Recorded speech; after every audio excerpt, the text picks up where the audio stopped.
আল্লাহর নবী বলেন, সালাত যদি আদায় না করো দুনিয়ার যুবক ভাই, মরণের সময় আপনার ভয়ঙ্কর তিনটা অবস্থা হবে। এক নাম্বার, ইয়ামুতু জালিলা, আপনি অপদস্থ হয়ে মারা যাবেন।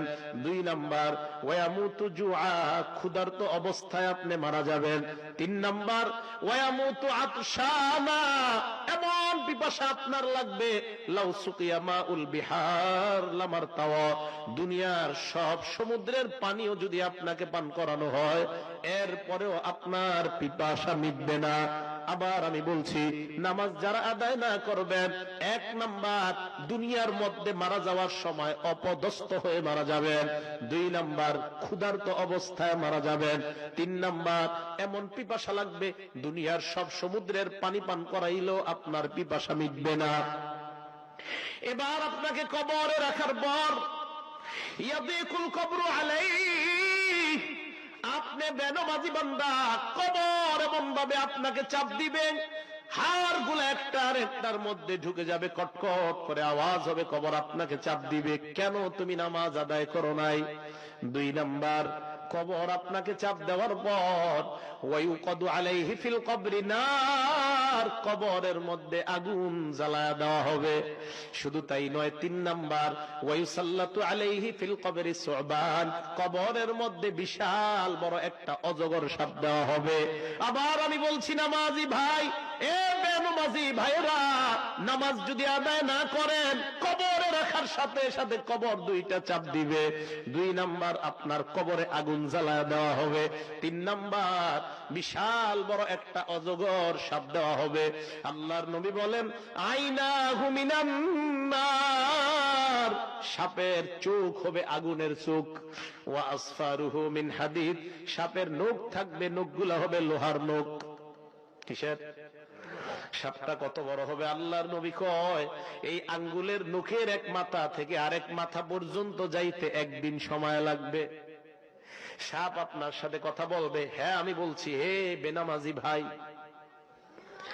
আপনাকে সাপ ডাক দিয়ে বলবে, আমারনি রব্বি আন আদরিবাকা আলা তাদঈ সালাতিল ফজরি ইলা যুহরি, তুমি ফজর না পড়ার কারণে আল্লাহ আমারে বলছে তোমারে যোহর পর্যন্ত কামড়ামু,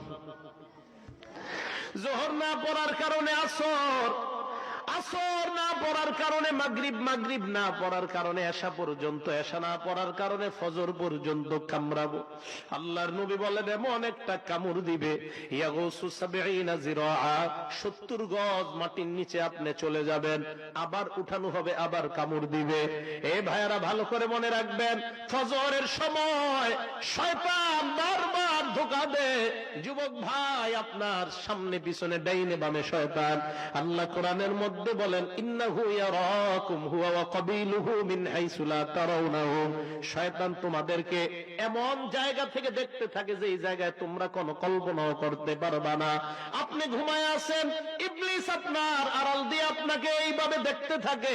ফজরের আযানটা যখন হয়ে যায়, ওই মুহূর্তে ইবলিস আপনার শরীর টিপতে থাকে, এই জায়গায় ইবলিস গিটটা দিতে থাকে, গিট মারতে থাকে, এই জায়গাটা আপনার টিপতে থাকে। সেলুনের মধ্যে চুল কাটানোর পর নাপিত যখন আপনার এই জায়গাগুলা মেসেজ করে, দেখবেন খুব ভালো লাগে। আল্লাহর নবী হাদিসের মধ্যে বলেন, তোমার এই জায়গায় 3টা গিটটা লাগায় শয়তান। তুমি যখন উঠবা, ওঠার পর নবী বলেন সাথে সাথে এমন করবা, চোখের নিচে যখন এমন করবা, করার পর দোয়া পড়বা, আলহামদুলিল্লাহিল্লাযী আহইয়ানা বাদামা আমাতানা ওয়া ইলাইহিন নুশুর। হাবিব বলেন, ইবলিস তখন এমন ভাবে দৌড়ায়, ইবলিসের দৌড় আর কে দেখে?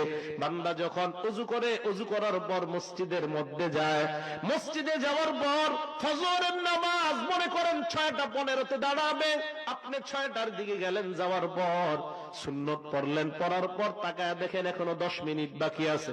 আল্লাহর নবী কয়, ইন্তিজারুস সালাতি সালাত, এই যে 10 মিনিট ইমামের জন্য অপেক্ষা করবা, এই 10 মিনিট তুমি নামাজ পড়লে যে সওয়াব, নামাজের সওয়াব আল্লাহ তোমার আমলনামায় দিয়ে দেয়।